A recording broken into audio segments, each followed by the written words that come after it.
तो हम देखें कि जिस प्रकार ये धरती एक है, बहुत से लोग कहते हैं हमारे भाई कि भाई हिंदू धर्म में जो तरीके हैं ईश्वर के राज़ी करने के, जी या सिख धर्म में, जैन धर्म में, पारसी धर्म में, यहूदी धर्म में, इस्लाम धर्म में, ये सब लमसम जो है एक ही रास्ते हैं। जी जी। तो हम समझें कि एक रास्ता जो है, जिस प्रकार ये धरती एक है, हाँ अनेक नहीं है, हाँ। और एक ही रंग की है। हम देखें धरती एक है, एक है। और इसके जो रंग हैं वो कहीं कहीं अलग अलग हैं, लेकिन एक ही धरती है सारी। जी जी।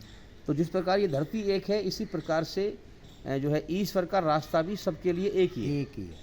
सब इंसान मनु की औलाद हैं, जी। मनु से मनुष्य बने हैं। जी। और इस्लाम धर्म में आदम कहा गया है, आदम की औलाद हैं, आदम से आदमी बने हैं। इन सब का मालिक एक है। एक है। आदम मनुष्य एक ही बात है।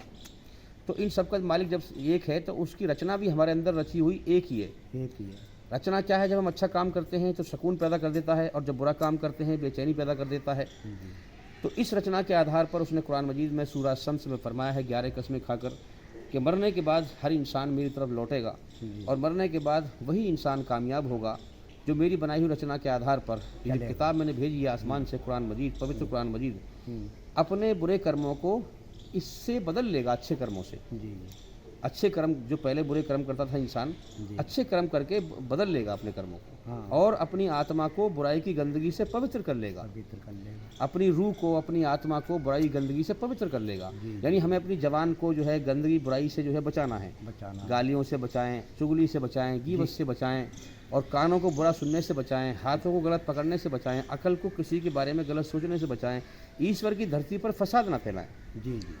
किसी का दिल ना दुखाएं, किसी को तकलीफ ना दें। तो ये है ईश्वर का रास्ता जो उसकी रचना के आधार पर है कि पूरी तरह बुराई से बचो और पूरी तरह अच्छाई पर चलो। चलो। अब हम देखें कि जो है आज लोगों ने जो है खुदा के बारे में ही, उसकी पहचान के बारे में जो है बिगाड़ पैदा कर रखे हैं। कोई कुछ कह रहा है, कोई कुछ कह रहा है। भाई सबका मालिक जब एक है तो उस एक की पहचान भी एक ही है। पहचान क्या है उसकी? वेदों में कहा गया है यस्तन्न वेद कृमिचा कृशांति, यानी जो उस निराकार ईश्वर को नहीं जानता, जिसका कोई रूप आकार नहीं है, जो उस निराकार ईश्वर को नहीं जानता, वो वेद पढ़ के क्या करेगा? जी। और कहा गया है एकम विदित्यम, वह ईश्वर एक ही है बगैर किसी दूसरे के, यानी कि उसको किसी के सहारे की जरूरत नहीं है, हर चीज़ उसके सहारे से कायम है। सब कुछ उसी का है। हर चीज़ ईश्वर के सहारे से कायम है, मगर ईश्वर किसी के सहारे से कायम नहीं है। जी। जब हम आगे पढ़ते हैं तो उसमें लिखा हुआ है कि नातस्य प्रतिमा अस्ति। प्रतिमा का मतलब है प्रतिमा में जितनी भी ईश्वर की चीज़ें हैं पैदा की हुई वो सब आ जाती हैं। प्रतिमा का मतलब रूप आकार।